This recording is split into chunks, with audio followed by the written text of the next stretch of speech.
بسم اللہ الرحمن الرحیم۔ السلام علیکم ناظرین، آج اس ویڈیو میں ہم آپ کو ہر قسم کی بندش کو فوراً دور کرنے کے لیے دو روحانی عمل بتائیں گے۔ یہ دونوں روحانی عمل سورہ اخلاص کے ہیں۔ پہلا عمل نقش سورہ اخلاص کا ہے جسے آپ نے صرف اپنے پاس رکھنا ہے، اور دوسرا عمل سورہ اخلاص کا وظیفہ ہے۔ دونوں عمل بندش کو دور کرنے کے لیے لاکھوں بار آزمائے گئے ہیں۔ آپ بھی ان روحانی اعمال کو ضرور آزمائیں، انشاءاللہ آپ کو بھی اللہ تبارک و تعالیٰ کی رحمت سے فائدہ ہوگا۔ ناظرین، بندش ایک میٹھا زہر ہے جو فرد کی زندگی کو آہستہ آہستہ ناکامیوں اور نامرادیوں کی دلدل میں دھکیلتا رہتا ہے۔ بندش کی وجہ انسان کے اپنے غلط فیصلے بھی ہو سکتے ہیں، اور کالا جادو بھی بندش کی وجہ بن سکتا ہے۔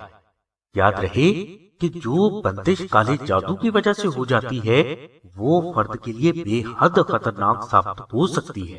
بندش فرد کے چلتے ہوئے کاروبار کو ایسے ناکام کر سکتی ہے کہ فرد بے حد محنت اور پیسہ انویسٹ کرنے کے باوجود بھی اس کاروبار کو چلانے میں کامیاب نہیں ہو پاتا۔ بندش کی وجہ سے فرد کے گھر میں اگر نا اتفاقی پیدا ہو جائے تو اس گھر سے جھگڑے ختم ہونے کا نام ہی نہیں لیتے۔ اس گھر میں ایک دوسرے کو گالی گلوچ کرنا، شک کرنا اور مار پیٹ کرنا عام سی بات ہو جاتی ہے۔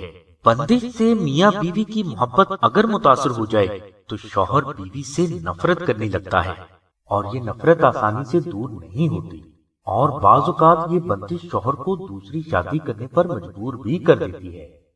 اولاد کی بندش اگر کسی فرد پر وارد ہو جائے تو بے حد علاج کے باوجود میاں بیوی اولاد کی نعمت سے محروم رہتے ہیں، اور اسی طرح اگر کوئی فرد شادی کی بندش میں مبتلا ہو جائے تو بے حد کوشش کے باوجود شادی میں اسے ناکامی ہی رہتی ہے۔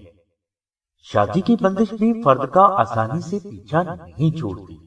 ناظرین، شادی کی بندش کی وجہ سے بعض اوقات بہت اچھے گھروں کی صاحب شعور اور پڑھی لکھی لڑکیوں کی بھی شادی نہیں ہو پاتی، اور ان کی شادی میں ایسی عجیب و غریب رکاوٹیں پیدا ہو جاتی ہیں کہ بے حد کوشش کے باوجود بھی یہ رکاوٹیں دور نہیں ہو پاتی۔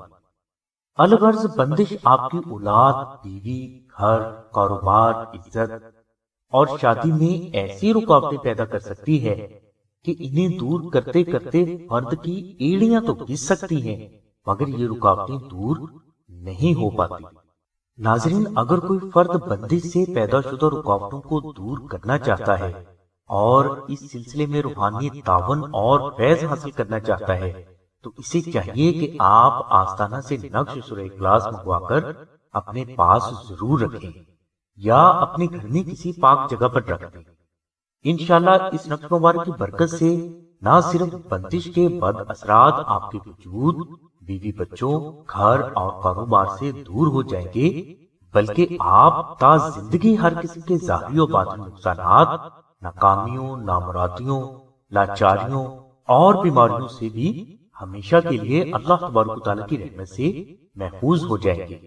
اس کے علاوہ آپ ہر قسم کے جادو ٹونے، شیطانی تعویذات، نظر بد، سایہ اسیر، جنات، دشمن اور حادثات سے بھی ہمیشہ اللہ تبارک و تعالیٰ کی رحمت سے محفوظ رہیں گے۔ ناظرین، آستانہ میں نقش سورہ اخلاص وہ بزرگ افراد تحریر فرماتے ہیں جنہوں نے سورہ اخلاص کو 19 لاکھ بار تلاوت کر کے اس کی زکوٰۃ ادا کی ہوتی ہے، لہٰذا ان بزرگوں کے ہاتھ سے تحریر نقش سورہ اخلاص کبھی خطا نہیں جاتی۔ یہ نقش مبارک خالص مشک، عنبر اور زعفران سے خاص کاغذ پر تحریر کیا جاتا ہے، جس کا ہدیہ 450 روپے مقرر کیا گیا ہے۔ یاد رہے کہ یہ 450 روپے آستانہ کا ہدیہ نہیں، بلکہ یہ مشک، عنبر اور زعفران کا ہدیہ ہے۔ اس کے علاوہ یہ نقش حاصل کرنے کے لیے آپ کو TCS کے 250 روپے بھی ادا کرنا ہوں گے۔ نقش حاصل کرنے کے لیے آپ ڈسکرپشن میں موجود نمبرز پر رابطہ کر کے اپنا نام، والدہ کا نام اور مکمل ایڈریس لکھوائیں یا SMS کریں۔ انشاءاللہ یہ نقش مبارک 24 سے 48 گھنٹوں کے اندر آپ کے مطلوبہ ایڈریس پر پہنچا دیا جائے گا۔ نقش سورہ اخلاص کی مکمل ڈیٹیل کے لیے اور اسے فری حاصل کرنے کے لیے لنک ہم نے ڈسکرپشن میں دے دیا ہے۔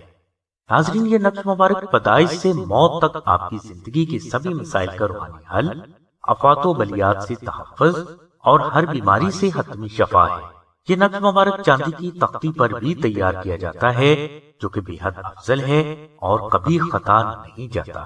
اگر کوئی فرد کالے جادو کی بندش سے نجات کے لیے وظیفہ کرنا چاہتا ہے تو وہ 29 جمعرات کو بعد از نماز عشاء اول و آخر 19 مرتبہ درود ابراہیمی تلاوت کرے اور درمیان میں 1272 مرتبہ سورہ اخلاص اور 121 مرتبہ آیت الکرسی 21 روز تک تلاوت کرے۔ انشاءاللہ اس وظیفہ کی برکت سے آپ کو ہر قسم کی بندش سے ہمیشہ کے لیے نجات ملے گی۔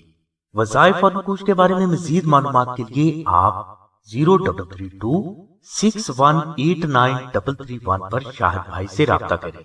اس کے علاوہ بہنیں 030634418786 پر آمنہ بہن سے رابطہ فرمائیں۔ ہماری دعا ہے کہ اللہ تبارک و تعالیٰ کی ذات حضور نبی اکرم صلی اللہ علیہ وسلم کے صدقے میں آپ کی سبھی نیک دعاؤں کو قبول فرمائے۔ آمین ثم آمین یا رب العالمین۔ الحمدللہ رب العالمین۔